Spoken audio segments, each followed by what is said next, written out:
Let me just yield to Mr. Flood for 5 minutes. Thank you, Mr. Chairman. This hearing topic is near and dear to my heart. How to drive access to capital outside of Silicon Valley and outside of the cities on the coast is something I've worked on since I entered public service in partnership with great state groups like Invest Nebraska. One of the elements that makes Silicon Valley the pinnacle hub of entrepreneurial activity and investment in the country is networks. If you're an aspiring entrepreneur with an idea for a new project, you want to be in the same place as the venture capital firms that could serve as a funding source for you and the talented software engineers that could help you build your project. In other words, a good hub provides both the capital and the labor to make that dream a possibility.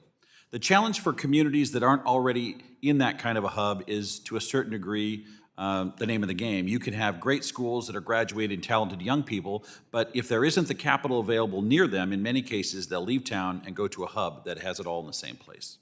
What we see is enormous value created in these hubs, vast sums of wealth and opportunity, driven in part by the best and brightest young people that have left behind smaller communities where they grew up.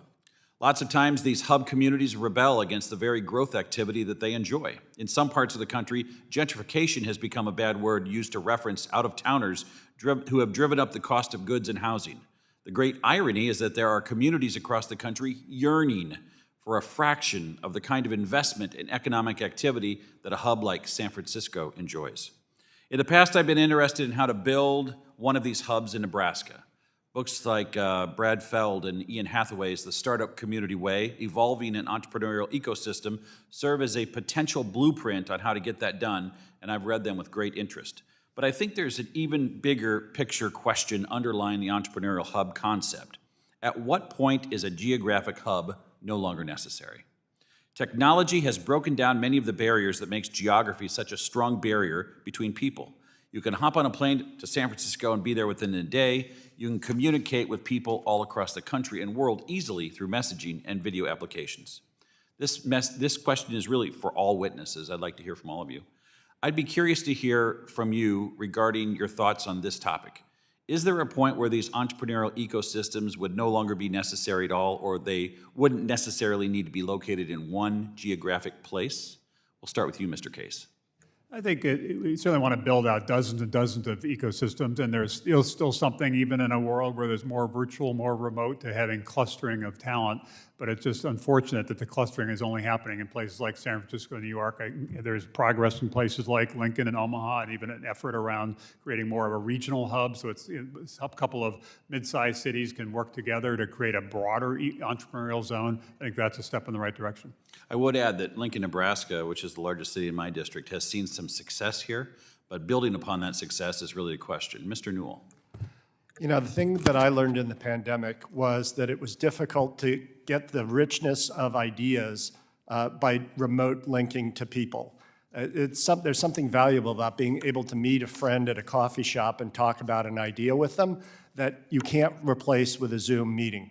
Now, Zoom meetings can be necessary supplements to it, but I do think the success of the Silicon Valley, Boston, San Diego, other communities has to do with the proximity of people, and that's an important thing that we need to remember. We lost it in the pandemic, and thank God it's coming back.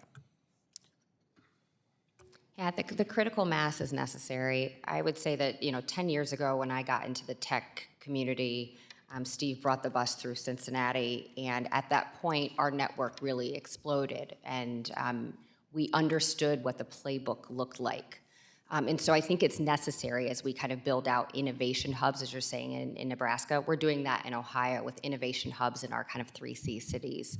And the critical mass and us being next to each other is important. Thank you. I agree with all these comments. You're never going to replace face-to-face interactions, but I also think that technology changes things and makes it more efficient. Yeah, I'm excited. We have Innovate Alabama, much like Invest Nebraska, and our state has innovation hubs across the state, and we reach all geographic regions of our state. I think it's critically important we have economic incentives and non-economic incentives, and having people collaborate is a key to prospering our Alabamians. I mean, our community wants to invest in Alabama. We have attractive geographic, incentives, the beaches, the coast, so we highlight that, and we're excited about bringing entrepreneurs into the state, and I think you guys are in a unique position to be able to go back to your states and help prosper them through those economic hubs. They're a big success in Alabama. I would be remiss if I didn't also recognize Little Rock, thanks to our chairman and his efforts at innovation and growing jobs and entrepreneurial activity. With that, I yield back.